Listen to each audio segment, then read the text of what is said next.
గురువుగారు ఈ 2026 పరాభవ నామ సంవత్సరం తులా రాశి వారికి వృద్ధి బాగా చూపిస్తుందంటారా? లేదంటే వీళ్ళేమైనా వెనకపడిపోయే అవకాశాలున్నాయా? సో తులారాశి వారికి 6వ ఇంట్లో శని ఉన్నాడు. 6 అంటే శత్రుస్థానము, రోగస్థానము. సో సంచలనం ఉండేటువంటి అవకాశం ఉంది. మీ శత్రువులు మీ మీద దాడి చేసే అవకాశం ఉంది. తులారాశి వారికి శత్రువులు మిమ్మల్ని బాధించే అవకాశం ఉంది. సంఘంలో మీ పేరు చెడగొట్టే అవకాశం ఉంది శత్రువులు. కాబట్టి ధైర్యంగా, మానసికంగా దృఢంగా ఉండండి. ఎవరిని పట్టించుకోకండి.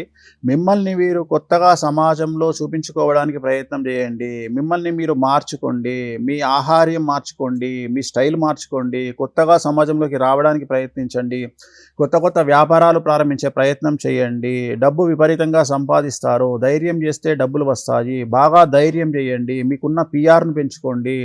మీ జీవితంలో పెను సంచలనం జరిగే అవకాశం ఉంది. శత్రువులు మిమ్మల్ని రోడ్డున పడేయడానికి ప్రయత్నం చేయొచ్చు. లైట్ తీసుకోండి. శత్రువుల్ని పట్టించుకోకండి. దేన్నైనా ఎదుర్కొనేటువంటి ధైర్యాన్ని తెచ్చుకోండి. డిప్రెషన్లోకి వెళ్ళకండి.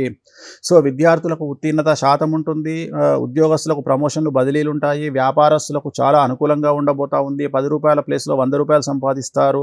కాంట్రాక్టర్లకు చాలా పెద్ద పెద్ద కాంట్రాక్ట్లు ఎత్తుకుంటే వచ్చే అవకాశం కనిపిస్తూ ఉంది. పెండింగ్ బిల్స్ క్లియర్ అయ్యే అవకాశం ఉంది. రాజకీయ నాయకులకు శత్రువుల బెడద ఎక్కువగా ఉన్నప్పటికీ శత్రువుల మీద మీదే విజయంగా ఉండే అవకాశం ఉంది. స్త్రీలకు చాలా సంతోషకరమైన వాతావరణంలో గడిపేటువంటి అవకాశం కనిపిస్తూ ఉంది. రైతులకు 2 పంటల దిగుబడి, రాబడి అనుకూలంగా ఉంది. ఓవరాల్గా ఈ సంవత్సరము తులారాశి వారికి అన్ని రంగాల వారికి అనుకూలం ఉన్నప్పటికీ పెను సంచలనం జరిగే అవకాశం ఉంది. తిరునల్లార్ శనీశ్వర ఆలయంలో ప్రత్యేకమైన శని పూజ నిర్వహించుకోవడం ద్వారా, నలుపు రంగు దుస్తులకు దూరంగా ఉండడం ద్వారా సమస్యల నుండి బయటపడతారు.